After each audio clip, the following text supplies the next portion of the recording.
আসসালামু আলাইকুম বন্ধুরা, আমি আহনাফ হাসান। তোমরা কেমন আছো? আশা করি তোমরা ভালো আছো।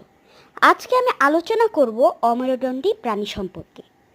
অমেরুদণ্ডী প্রাণীর মেরুদণ্ড নেই, এদের দেহের ভিতর কঙ্কাল থাকে না। চোখ সরল প্রকৃতি বা একটি চোখের মধ্যে অনেকগুলো চোখ থাকে যা পুঞ্জাক্ষী। এদের লেজ নেই। অমেরুদণ্ডী প্রাণী নানান ধরনের হয়। অনেক অমেরুদণ্ডী প্রাণী আকারে খুবই ছোট, এদের খালি চোখে দেখা যায় না। অ্যামিবা এবং একটি প্রাণী কেঁচো যোগ একদল অমেরুদণ্ডী প্রাণী। এদের দেহে অনেকগুলো খণ্ডে বিভক্ত থাকে। শামুক ও ঝিনুক আরেক দলভুক্ত প্রাণী। এদের দেহে খণ্ডে খণ্ডে বিভক্ত নয় এবং দেহে সাধারণত শক্ত খোলসে আবৃত থাকে। মাংসল পা থাকে। প্রজাপতি মশা, মাছি, তেলাপোকা, উইপোকা, মৌমাছি ইত্যাদি পতঙ্গ দলভুক্ত প্রাণী।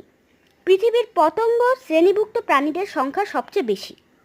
বন্ধুরা, আমার চ্যানেলটাটি তোমরা লাইক, সাবস্ক্রাইব এবং শেয়ার করে দিও। আশা করি তোমরা ভালো থাকবে। আমি এরকম তোমাদের নতুন নতুন ভিডিও দিয়ে আরও করব। তোমাদের নতুন নতুন ভিডিও দিব, তোমাদেরকে নতুন নতুন ভিডিও দিয়ে তোমাদেরকে তোমাদের নতুন নতুন ভিডিও দিয়ে তোমাদেরকে তথ্য দিব ভালো এগুলো। নেক্সট যেই ভিডিওটাতে হবে, এই ভিডিওটাতে মেরুদণ্ডী প্রাণী সম্পর্কে আসবে। তোমরা আমার চ্যানেলে লাইক, সাবস্ক্রাইব এবং শেয়ার করে দিও, দয়া করে প্লিজ দিও।